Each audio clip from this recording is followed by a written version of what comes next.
part of the Press Play Podcast Network.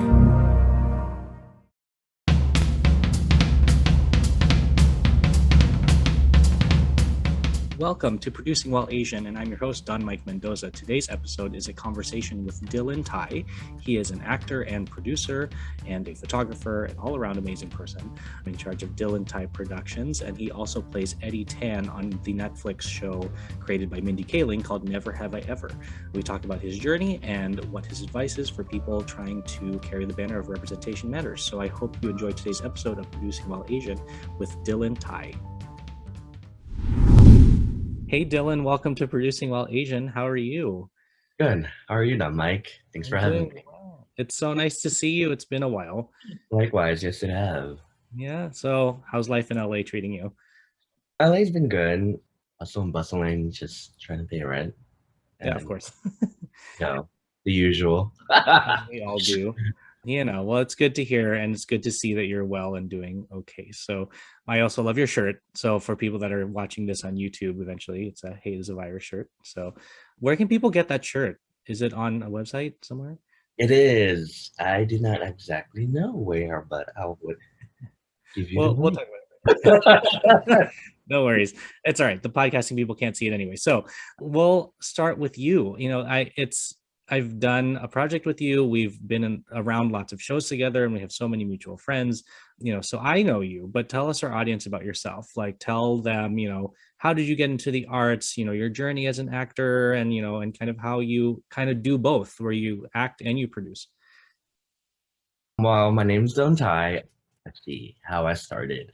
Well, being a film industry person or acting was not on my mindset at all growing up. So I always want to be a fashion PR or work in the fashion industry. And then when it came to like high school, I joined theater, the drama club, and did set designing, because at that point in time, I guess I wanted to be an architecture or interior designer of some sort. So I did set designing, and then I wanted to also be a dancer after watching, So You Think You Can Dance and all those dance shows. So I was like, oh, this looks easy. Not. So Okay.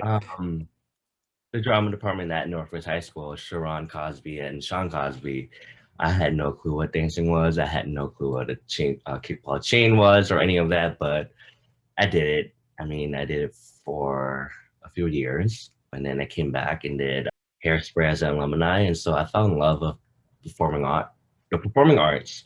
And then I did continue studying for fashion merchandising, and then Mallory Ortega, which we all know, or who would not know who she is.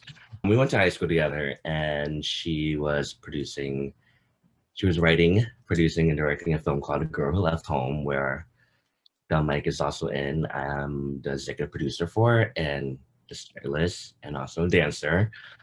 And after finishing the production, I was like, the film industry might be something I want to look into, because I just utilize everything I knew from fashion styling and being a photographer and doing things like that. And so I left home and moved to LA, and the first year here, within 6 months, I connected with a costume designer who works closely with Mindy Kaling, and she was at that time creating her new show called Never Have I Ever via Netflix. And I play Eddie Tan, a featured background or featured character that's well mentioned in the show through the seasons. Eddie Tan is a Hot Pocket, one of the friends of Paxton Hong Yoshida. And yeah, since then, I just been hustling and bustling and just trying to find ways of putting myself out here in LA and being immersed into the industry. I also am a residential photographer and videographer for Rocco's WeHo and Heart WeHo in the heart of West Hollywood for drag shows. So yeah, that's what my life is about. Currently, just if I'm not on set, I'm mostly at the club with the camera. Yeah. Well, I feel like people in our industry, we do many things now. You're not just one thing. You do Yeah, you have to do everything. kind of do it all. Right. And and going back to, the girl who left home, it's like, what didn't you do on that set? I feel like you were, I all didn't around. sleep. That's what I didn't Didn't do. sleep, right? uh, so what, at that, let's rewind to that point in time. So when you were kind of trying to be a performer, you were dancing, you were kind of studying fashion merchandising. When Mallory approached you with her script, you know, talk to us about that thought process when yeah, yes, she's our friend, but when you decided to pull the trigger to be like, yes, I want to jump on as an executive producer and go down this path. Like, talk to us about that experience and kind of getting into that, because that's a big decision to make, right? Especially because it is a feature film, and given at that point you've been a performer, but executive producing a feature film was like brand new. That must have been super intimidating at first. So it's kind of it's amazing how you were like, yeah, I'll do this. So talk to us about that process, because I know a lot of people listening would be like, oh my god, I would poop my pants, like what? So Oh, yeah. okay, many times. Executive producer wasn't on the table when I first joined. So how it happened was I was currently unemployed because I got the company that I was working with for event designing at that time. I think I got laid off. And so Mallory came and was like, hey, come see a pitch that I have. So it was a intimate little pitch viewing party for her proof of concept of The Girl Left Home. No, formerly known as Nanakong, my mother in Tagalog. And so after watching it, it was the scene that I watched was the kitchen part. It was two songs, the kitchen part and the mother and daughter going to a club and just having a very intimate time that we don't see or experience in real life, I guess. Well, for me, I guess. And so after watching it, I was like, holy cow, I got goosebumps. And I was like, how can I help? Here's $20 for me. Like, take my money. Like, Mhm. this has to happen because I'm a type of individual who believes on giving the opportunity to give voices to minorities and unheard demographics and things like that. And so like I was like, Mallory, how can I help you? I'm here, like what kind of resource you need? I'm connected with designers and so forth. And like I can help you with locations and things like that. And she was like, I'm looking for a cafe, or like I have friends who own a cafe. They're called Happy Endings Hospitality in Virginia. And so as Mallory and I were working together and like during pre-production, it was just us two going back and forth trying to find a crew, team, cast members, and like getting Mallory immersed into Maryland and knowing people in Maryland and things like that. And so connected you to Mallory and so forth. And yeah, and then finally she was like, with all this work you've been doing, we did crowdfunding first. Crowdfunding, that's how it first started through Student Spark. And I was just hustling and bustling. And then at the time, it was Facebook Live started launching, and then IG Live started launching. So we just implemented videos through that and try to get our project heard and seen. And I did drag for her for the first time. And like I did everything. I was like, this has to be made. And so yeah, and she saw that and she was like, okay, here's your title. And I'm like, okay, cool. And so like throughout the whole process of filming, I was like, what the it's just improvising. That's how I see it. It's like you have to improvise and like make things work, make things happen, regardless of time, money, or like having no budget or things like that. And like so no sleep. Yeah. So That's awesome. how That's good to hear. my I didn't involvement know that. was. Yeah, I didn't know that part of the story. That's awesome. And it's funny when you think about film, because a lot of people think that, when a project comes up, that the executive team is already determined. And that's not true most of the time. It's just people getting together and they want to do something, and then later they're like, oh crap, we need to like give ourselves titles for these things, and you just base it on what you did. And so I was talking with a student today who was kind of unsure about producing, and she's also AAPI, and she was like, where do I even start? And I said, you've explained exactly what most people should be doing, and kind of what I also touched on with her is that you just jump in. you really kind of start with your own network, which is exactly what you did. Mallory's your friend from high school, and she was like, "Hey, Dylan, want to do this thing with me?" And then you went on to create The Girl Who Left Home, and you gave me a job, which was awesome. So since then, what other kind of film producing projects have you come into then? Because I feel like that opened a lot of doors for you. Somewhat. Moving to LA, Mallory was my, I guess, friend to help me like be participating in student films and things like that. Or I've done AD work as well, assistant director, and like help with costuming and things like that. But like as producing fully, not as much that I would like to. I'm trying to get some things in the works right now. So Awesome.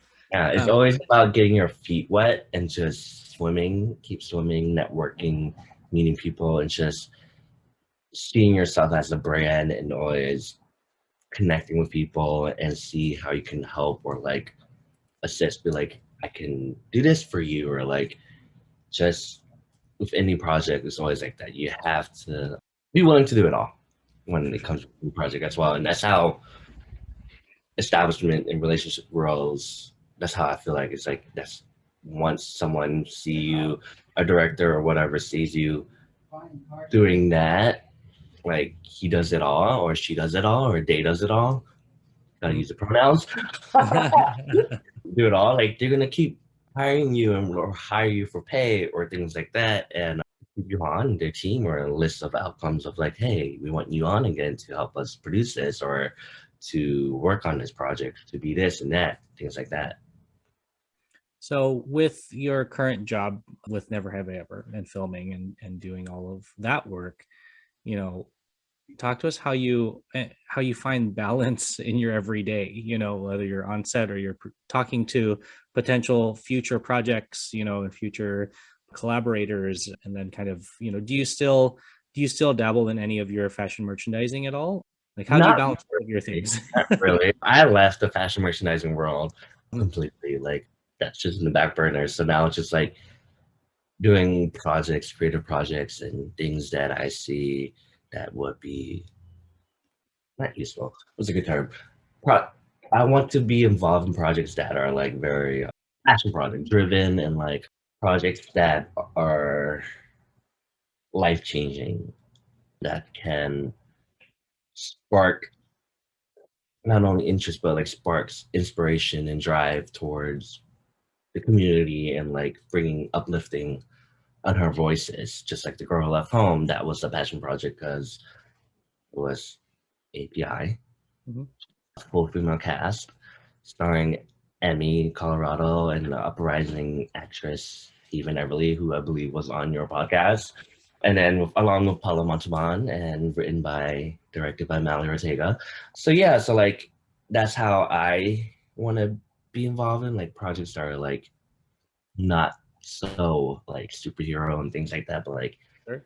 true stories, like the rawness, the raw beauty. And when it comes to Never Have I Ever, how that came about was I was searching for a room in LA and I connected with a costume designer. And I was like, hey, if you have any projects or work or anything that you think I would be a good fit for, I'm down. And he sent my picture in and they were like, we can use him. And as long as you commit, I think he said, if you can commit these first 5 days, you will be a regular. And that's how Eddie Tan came about. I think it was already written in the script. Mhm. It just didn't tell me that I was going to be Eddie Tan. So it was like the third day on set.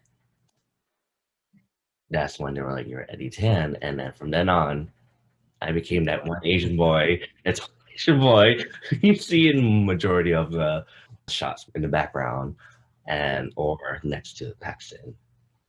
And So yeah. it's funny because I was talking to somebody, and this was like a year ago, but it was after we were in Maryland for the in-person premiere of The Girl Who Left Home, and we had all posted pictures and whichever. And a friend of mine reached out to me and he said, "Oh my God, how do you know Eddie Tan?" And I was like, "He's the executive producer of this movie we just premiered. Like he's a good friend." He was like, "Oh, that's so cool." So like your fan base is out there. Dylan, like there's an Eddie Tan fan club, I'll tell you. And it's so cool. But I mean, I love that you do both, that you're in in projects and you're producing projects. And so, given a question that we ask everyone on a scale of 1 to producer, meaning if you define yourself as a producer only, or if you're not at all, or somewhere in the middle, what number do you sit at and kind of why? Give us your kind of reasoning behind it. Good question. I believe I would stand at a good 6 Okay. because with the definition of producer, it's overseeing a lot of things. And I do oversee a lot of things when it comes to, like, for example, the drag shows that I'm part of, or like the Rocco's Rockettes, which is on every Sunday. I'm like the stage manager. I'm considered as a stage manager. I do photography, videos, and things like that, and also help the lineups and things like that. But like my name isn't producer. I'm stage manager. So like it's there, but it's not there yet. So it's like I do still have a lot to grow and learn in the ropes. So like regardless of film events and things like that, I do believe I stand at a solid 6. Like I do have the knowledge or like what looks well or visually the aesthetics, what looks appealing and know how to show run. But like there are still logistics of like finances and things like that that are unknown to me because I didn't dabble much in doing payroll or anything that on a girl left home. So like that's still what I need to learn. So I guess that's what's keeping me away of being hey, he's a producer. So Well, I mean, you do have your production company. So tell us, I feel like you're moving toward the producer side, and I mean, and obviously you don't have to be fully producer. You're obviously more than that. So, it's good to see where you see yourself fitting on that scale, because no one's answer is the same as somebody else's because it's so varied. Hello, Brooks here with the Books with Brooks monthly book club podcast. Listen, it is beyond time for you to join a book club. I know you've been thinking about it and everyone's doing it. Here's how Books with Brooks works. We read one book a month and then we talk about it. Classics like Stephen King's The Shining, debut novels like We Are the Brennans by Tracy Lang, and tons of other compelling, life-changing stories, one book and 1 month at a time. So come read along with us and then listen in. Hi, my name is Dylan Tai, and this is Producing While Asian. Talk to us about Dylan Tai Productions. Like, what do you do there? Well, Dylan Tai Productions is not an LLC. I mean, it's still something right now. It's just a thing. I do have a logo and everything, thanks to connections out here, but like for me it's how I represent myself as a brand. So like in this world nowadays of our society, we use Instagram as a LinkedIn of some sort. Like whoever utilizes social media correctly would be kind of a professional LinkedIn. So that's how I see it. So my personal IG would be for my life along with acting or whatever, but then my Dylan Tai Productions IG page would be showing my work, my photography, my videography that I do for drag queens, Rocco's Rockettes at Rocco's WeHo, or like promo videos or trailers for Rocco's Heart at the nights that we have events going on, things like that, or like Gloss working with RuPaul queens. I do all of that. Like I just attend the events and I'm like, I record everything from once the curtain opens or curtain close, and then I go home and just edit it out and create or produce, I guess, video within like a minute or so of like the best images that I think and send it over to the client, and they just slap the music on it or give me the music and then it's out there. Or sometimes I have with the Rocco's Rockettes or Lolita headliners, I have the free will of just slapping whatever I want or I think is best for the shows. And yeah, that what my DT Productions or Dylan Tai Productions about, just photography and videos and just showcasing my resume, my portfolio of like what I see as a photographer. Because like that saying of beauty is within the eye of the beholder. So that's like my version of like, this is what I see. It's like my tagline is simply yours, because like I'm simply yours because I do so much. Right. Like if you come to me, I will assist you either producing, photography, videography, or just like creative ideas and concepts and things like that. So like, hey, I'm some videos. Right. Yeah, it's that it goes around that same theme. We're talking about being kind of the jack of all trades in Yeah. our industry, and leaning into it, not being afraid to do that, because it's I feel like the more skills the more useful you are, not just to yourself, but to anybody that you work with, like you're saying, or clients that hire you, all of that.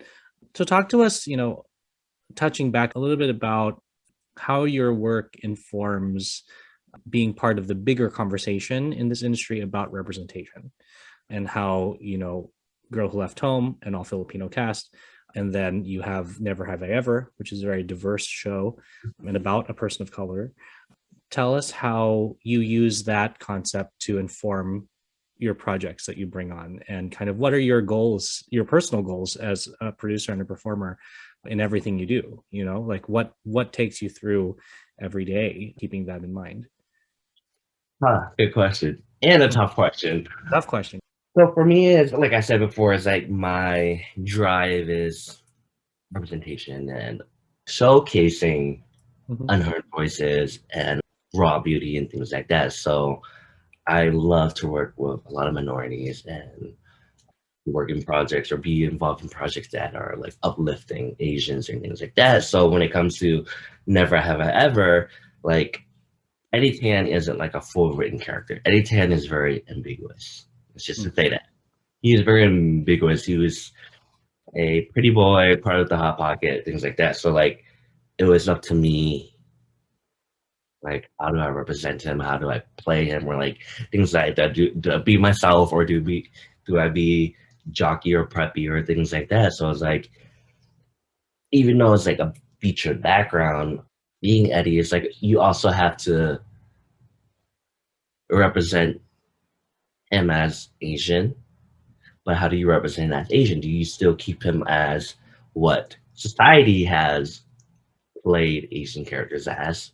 Because like there's not a lot of pretty boys or pretty jocks or like in groups or things. Because I was never in like in high school or things like that, or went to or done any of those things that was I Never Have Ever. So it's like, okay, how do I play off this, or how do I do this? So like even outside of Never, or outside of The Girl Who Left Home or things like that, it's like I just play true to myself and being unapologetic. Just like be you, do you, and just like that. Like with The Girl Who Left Home, I was me. I did me. I show Mallory who I am, what my experiences are, and I just did me. With Eddie Tan, I just did me. And like this is what I think is or like whatnot. But like by being me, I also have to represent who I work for. And it's like the thing of like, how like once you're in the industry, all eyes are on you. You never know who's looking, who's ever watching. So like what you put out there, you have to match what you like. Walk the walk and talk. You have to do both. So it's like whatever you put out there, you have to, So like when I record stuff or things like that, I tend to take pictures of. It's not just like a picture of 1,000 words, right? So like when you take a picture, I do take a lot of pictures, but when it comes to editing, I showcase the personality, I showcase the beauty, I showcase things, and then with videos and stuff, I showcase like the diversity, or like try to showcase as much diversity I can in an event space or anything like that.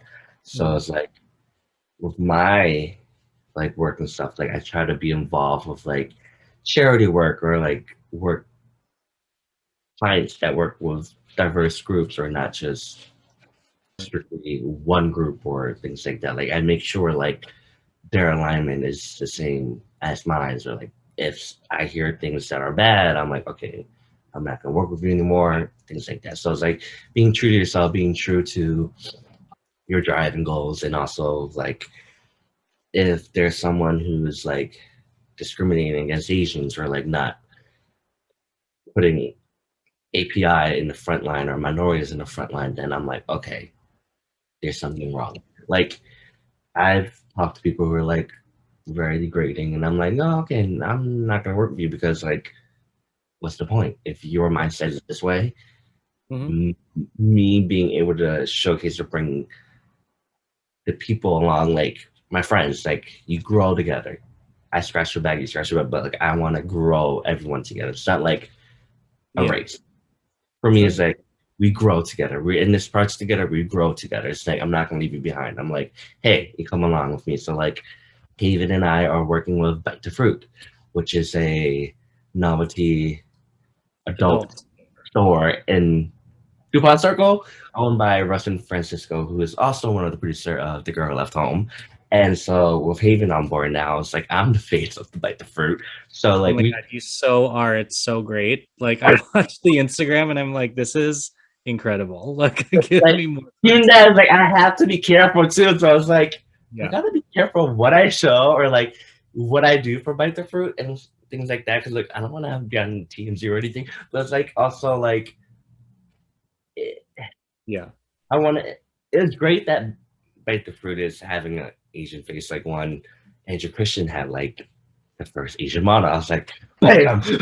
Right. You know, you did this more because like everyone's like, when I see comments of like, why is there so many of the same faces? Blah blah blah. So I was like, okay, let me, as a social media person, like I'm gonna showcase more of diversity or things like that, or like helping visuals or showcasing more of diversity. So like yeah, with my videos and contents, like I try to show more diversity as possible. Yeah.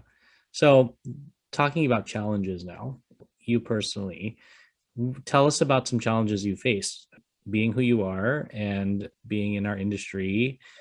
Talk to us about some challenges you learned from. I feel like those are the most valuable stories that we hear on the podcast is like, and yeah, some of them may be a little sad, but it's the story of how you got past it and learned from it. And I feel like is a helpful anecdote.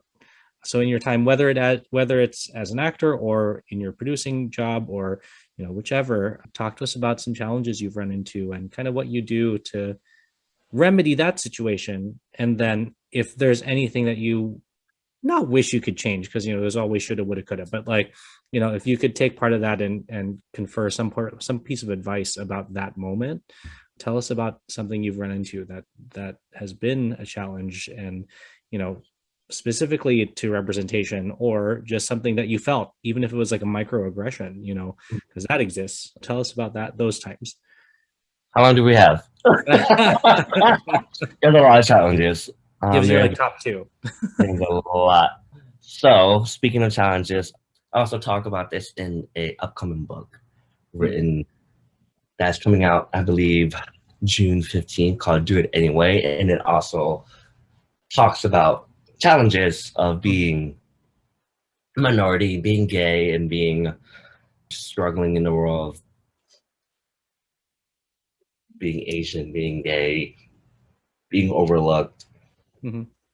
society norms, things like that. So I'll say those top five Yeah, are yeah. my daily challenges of in this industry or in general of like when it comes to being gay, there's always hate crimes or like homophobia, being Asian, Mm-hmm.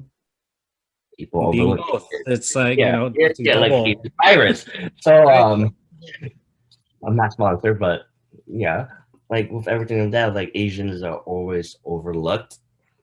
But luckily nowadays, lately, Netflix and all these shows are starting to show Asians in a different light and showcasing more LGBTQ friendly shows and things like that. And like with Never Have Ever, it's Asian, it has LGBTQ, it has everything that Mhm. we want growing up or we want in real life. Mhm. And that's what I'm so proud of like I'm so honored and privileged of playing Eddie Tan in this show because it's like that's the life I wish I had. Yeah. But it's on screen. But I hope Never Have Ever influenced our world.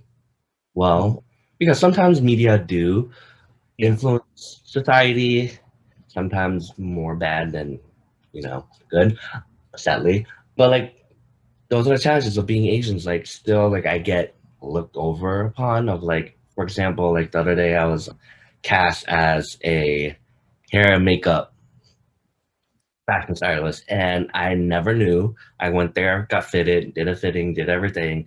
They liked me. I'm like, okay, great. When it came to shooting, oh, you're just a backup. And I'm like, Oh. So who was the main person not Asian? the main person was not Asian, but I was the only Asian person in that room. Yeah. Yeah. Oh wow. And And they I mean, like I was glad that a minority was up there, was not a white person, but it was like, Mhm. damn. But they didn't tell you leading up that you were No, just there was no description of you're a backup on this sheet. There was nothing. So I was like, I'm wasting my time. Mhm. Like, if that happens, I'm not gonna work with that show again because it's like if when I go to shows and I say I'm the only Asians in the group, like I'm like, oh, I'm 1%. I'm the 1%. And if I don't get used, I'm like, what's the point of being show if you're not gonna be using me? Like, hey, money sit, great, but you're not using an Asian person. Like, what's the Right. point of So that's a challenge, one of the challenges as well. And like life in general, being Asian, being gay, getting like abuse or like degraded with like ching chong ching, things like that. I hear that all the time with like negative catcalling or whatever the correct term is nowadays. I don't know what the lingo is. Or like experience. It's very hard, especially when you come to LA, it's all about who you know, right? So like regardless of experience or like what you can do, who you know can tend to overpower of what your resume may look like. Right. Or sometimes experience or what you have done may overpower what you are capable of doing. Because as I said before, improvising is key to producing. Improvising is the key to events. Improvising is the key to show producing, film producing, creating movies, because you never know what can go wrong. Anything can go wrong. So like if you can't improvise, how can you fix the problem immediately? Like if, for example, a costume never show up or a costume got ripped and you have a backup or you don't, like, what do you do then? Or you don't have, like, for example, you have a pickup. Right. You have to do a pickup and then crew and cast didn't know about it. So like, how can you redo the set? And like, how can you fake it so you make it kind of thing. And so like, sometimes like I will apply for stuff and I will get rejected because I don't have enough experience, even though I'm capable of doing such and such. I don't know, like when meeting with like people, was like, oh, I forgot who it was. It was like they were like, it's great that you are a graduate from USC or things like that, but like, what have you done since you graduated? That kind of thing. So like, I didn't graduate in film or anything, but like, I do have The Girl Who Left Home. I do have assistant director thing. Even though I've never been assistant director, I did a assistant director for a short, and everyone's like, "You're good. Is this your first time?" I was like, "No, I just watch." Yeah. Directors and assistant directors from Never Have Ever, or like how Mallory works, or how the 80 on Girl Left to work. And it's just like watching, because you have to watch to learn and see what's the good and bad, the pros and cons of like work aesthetics and things like that. So yeah. So would you say a challenge is kind of that barrier of who you know, which is why not a lot of Asian people end up getting hired, because the people that know each other are not Asian. Yeah. So you really have to like find a way to break in and befriend somebody who's in that line of work who may not be part of our community to get somebody like you to represent our community in that space.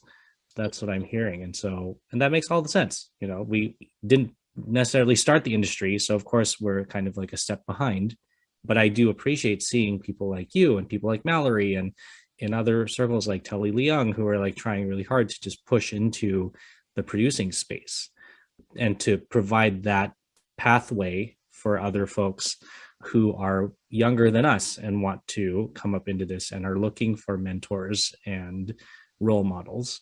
And so, and you said it yourself, that's why Eddie Tan is so important, because it's, people can see him and see themselves represented in a world that looks like the world we live in. Like, this world is not all white people. Like there's, it's all different races, and so and ethnicities and genders and all that. So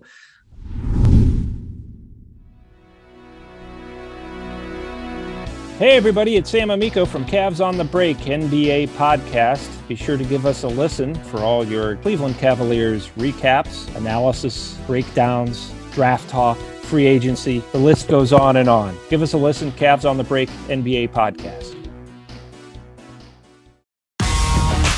For the Dennis Maniloff Show, I'll tap into my 40-plus years of following Cleveland sports and 30-plus years of writing and talking about them, so as to bring you informed opinions and analysis of your favorite players and teams. I also will monitor the national sports scene and, when warranted, step out of the toy department and into the real world. And I'll always be on the lookout for special guests. By all means, join us. Hi, I'm Dylan Tai, and this is Producing While Asian. any other challenges that you want to touch on? I mean, being me, being gay and Asian, of course. I mean, challenges would be like the society the community that we're in. So like in LA, there is that stereotype of superficial, clout chaser, things like that. So it's like, what I've learned coming here is that I've connected more people who are not from LA, who are not a native LA, because I'm able to speak freely and, but like when it comes to people in LA, majority of them are like, what do you do? Do you do this, X, Y, and Z? And then they'd be your friend. But then there's also the other thing of to be your friend for what you can do for them and then leave you, that kind of thing. So it's like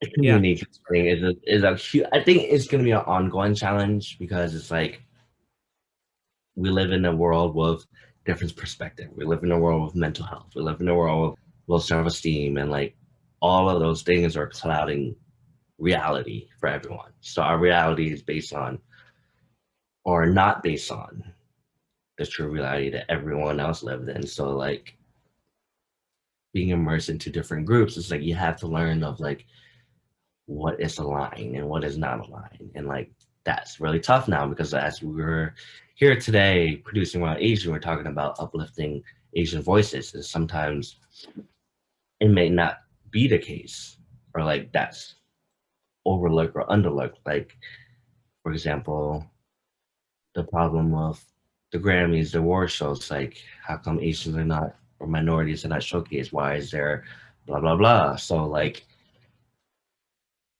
not right and wrongs, but it's like what is taken in perception, or like, okay, what are we looking at, kind of thing. So a challenge, I would say, is the right perception, being in a group of the same perception of like, we want this. So that's why we have like groups such as like Golden House and Cape USA and like Philam and all these other groups that are uplifting Filipino voices, Asian voices, and things like that. And that's being developed due to the lack of push with the mainstream of the art and of the entertainment industry. Yeah, it shows people motivated to get out there and really do the work to put our community out there.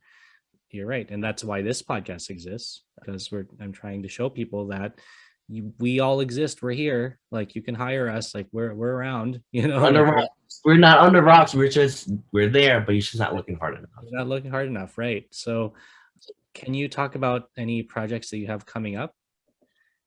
Mainly, I'm working with the clubs at West Hollywood. So if you want to come to LA, come to Rocco's Riho or Heart Riho. As I said before when we spoke about challenges, the book is called Do It Anyway by Reno Reyes, which is supposedly coming out June 17th, tentatively determined.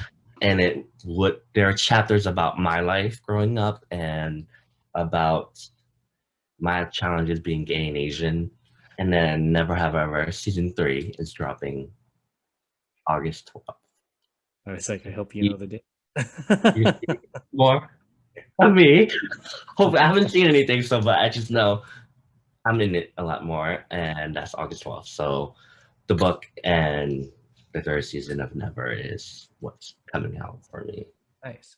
So if you were to boil all of what you said today into like one or two pieces of advice for any young people, or even people who are just in a place in life where they want to have a career switch and they want to jump in, they happen to be, like us, what would you say to them? Like what would be your either advice you wish you had heard, or advice that you've heard that has worked for you, or a new piece of advice that hasn't been said before that you're like, oh, this is something that I hope you do or take advantage of, or consider when you're coming into this industry?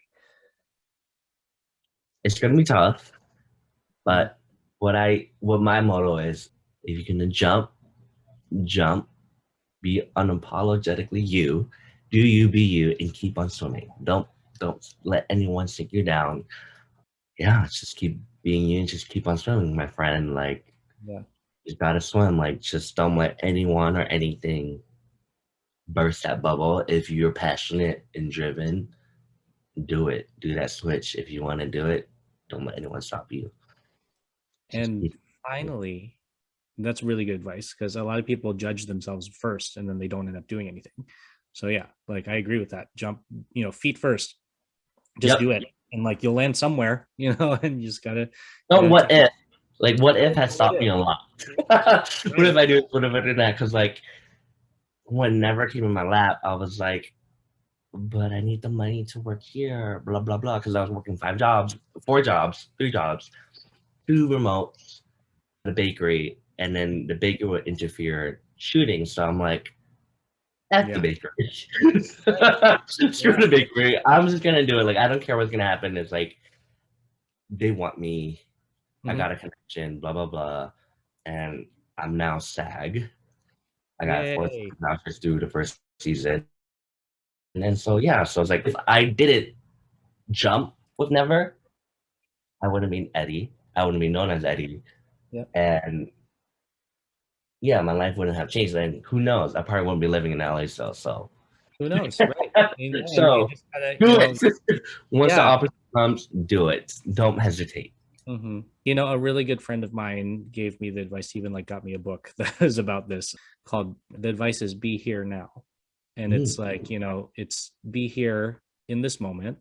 Like the past, you can't change it. So it's happened. Like you can think about it. If it makes you sad or whatever, fine, but it's a memory. So it's not hurting you. It's there. And your future hasn't happened yet. So it's not worth it to get upset about something that hasn't happened yet. When, take all that energy and just be here today, be in this moment. And, I'll be thankful to him for that advice, because most of the time I don't follow that rule. Like, and you know me, like I'm very much like a dweller on the past and get anxious about the future. And I forget that I'm here and alive today. And so, it's exactly what you're saying. Jump in, like if you leave the bakery, you've left the bakery. What happens? You don't know. Like this, but you do what feels right. And that's really good advice. And don't compare yourself to others. Your journey is not going to be the same as anyone else. Like, we can talk about Taylor Swift, like she's 22 or blah, blah, blah. She did this. Like, don't look at them. Like, they got there because of X, Y, and Z, of who they knew or what they did right. But like your journey, my journey, anyone else's journey is going to be all different. And it's going to take time and hustling and bustling. But it's like your time, when it's right, it's going to be right. And also, enjoy your fruits of labor. Yeah. A lot of people forget that. What you do is like you reap it. Don't reap for validation. Reap it because of your fruits of labor. Like you put your sweat, tears, and blood or whatever. That's what you should be proud of, not what the audience members say or blah, blah, blah, or like things like that. Or like you're following them, whatever. It's about the process of creating. Right. I feel like that's what should be fun. If it's not fun, then you're doing something wrong. Right. Yeah, exactly. It's like, you have to do what you do and people will follow. Yeah. Don't follow what people tell you to do. That makes sense. So finally, because this is our show, where can people find you? How, if there's somebody out there who's like, I love Dylan's story, I want to hire him for an event or a project of photography or one of the other many things that you do, where can they go to first to find you? Well, on Instagram, you can find me at dylan.b.kai. And then, ooh, my photography page is simply yours.creativehr. Cool. Awesome. So yeah, because my point in doing this too is I want people to be able to contact you, like that this podcast isn't just a one-way listening street. Like there's a way to get in touch with my guests and to work with them, because I'm tired of hearing I couldn't find them. I'm tired of people making the excuse of, well, I didn't know how to contact them. There's a great person, but how do I contact them? Don't know. Now you do. And if you don't know how to contact any guests, you weren't listening hard enough. So it's or you didn't know how to spell correctly. Because it just takes writing their name in and then Googling them and right. Exactly. Don't make excuses. That's another thing. That's another. Don't make excuses. Excuses for your action. For not doing something. For sure, because all your choices are yours, right? You make 100% of your reality. That's what it is. So, well, Dylan, is there anything else that you want to touch on today that you want the throngs to know about you or Eddie Tan, or whichever? Eddie Tai might as well be. Is there anything else that you want to touch on before we wrap up for the day? No, it's just spread love, spread joy, representation, and be yourself. Awesome. Well, thank you so much for coming on the show, and you're welcome back anytime, and definitely keep us in touch, and we'll do another show soon. It was so good to have you and to hear more of your story, and so I hope people got a lot out of it today. Thank you. Thanks for having me. This was fun. Thanks for listening to today's episode of the Producing While Asian podcast. Our theme song was created by Luckstock. We're produced by Press Play Podcasts, and the show is edited by Michael Santos Sandoval. If you have a moment, please leave a rating and a review, and send any ideas you have to producingwhileasian@gmail.com. To follow us, stay updated, or to read our blog, visit www.producingwhileasian.com.